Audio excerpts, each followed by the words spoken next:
લક્ષ્ય ન્યૂઝ, એક નજર, એક લક્ષ્ય. કલોલ નગરપાલિકામાં વિકાસના કામોને સત્તા પક્ષના કોર્પોરેટરોનું લાગ્યું છે ગ્રહણ. ધારાસભ્યની 7.5 કરોડની ગ્રાન્ટમાંથી થનારા વિકાસના કામો ઉપર બ્રેક લાગી છે. કલોલ શહેરના જુદા જુદા 11 વોર્ડમાં 7.5 કરોડના ખર્ચે રોડ અને પેવર બ્લોકના કામ થવાના હતા. શું મંજૂર થઈ ગયેલા કામોનું સત્તા પક્ષની સ્ટેન્ડિંગ કમિટીના ચેરમેન અને સભ્યોએ રીટેન્ડરિંગ માંગ્યું.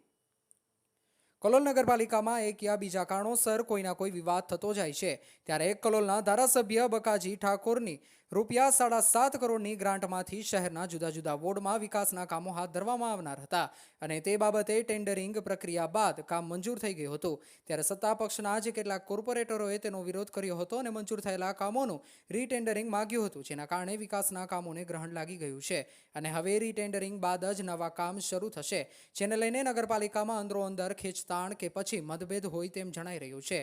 આ સંદર્ભે પ્રાપ્ત થતી વિગતો અનુસાર કલોલ નગરપાલિકામાં અવારનવાર કામોને લઈને વિવાદો સર્જાતા હોય છે. તેમાં તાજેતરમાં જ ધારાસભ્યની ગ્રાન્ટમાંથી મંજૂર થયેલ કામોને રીટેન્ડરિંગ માંગવામાં આવતા વિવાદ સર્જાયો છે.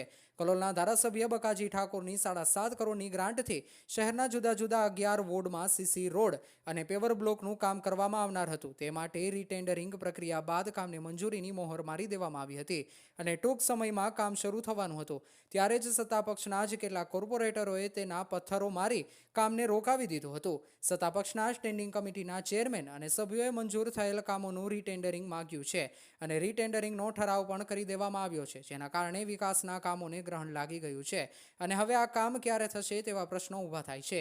ત્યારે અત્રે ઉલ્લેખનીય છે કે કલોલ નગરપાલિકામાં એક યા બીજા કારણોસર કોઈ વિવાદ થતો હોય છે અને તેમાંય અંદરો-અંદર કોઈ કારણોસર ખેંચતાણી થતી હોય છે. તેમાંય સત્તાપક્ષના જ કોર્પોરેટરોએ મંજૂર થયેલ કામનું રીટેન્ડરિંગ માંગતા અનેક પ્રશ્નો ઊભા થવા પામ્યા છે અને આ કોર્પોરેટરોને શું કોન્ટ્રાક્ટર સાથે મેળ નહીં આવ્યો હોય કે પછી તેમને પ્રસાદ નહીં ધરાયો હોય તેવી ચર્ચાએ પણ ગામમાં જોર પકડ્યું છે. ત્યારે હવે વિકાસના કામો ખોરવાતા નાગરિકોમાં પણ આક્રોશ જોવા મળી રહ્યો છે. રિપોર્ટર સંજય નાયક, કલોલ.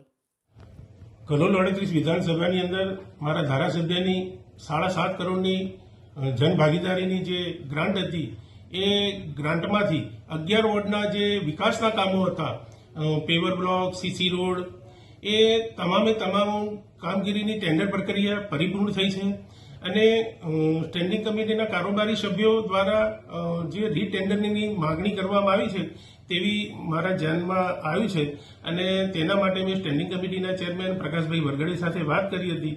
પ્રકાશભાઈ વરગડે સ્ટેન્ડિંગ કમિટીના ચેરમેને એમને જણાવ્યું મને કે સાહેબ હું કારોબારીના સભ્યો સાથે વાતચીત કરી અને તમને મળવા માટે આવું છું.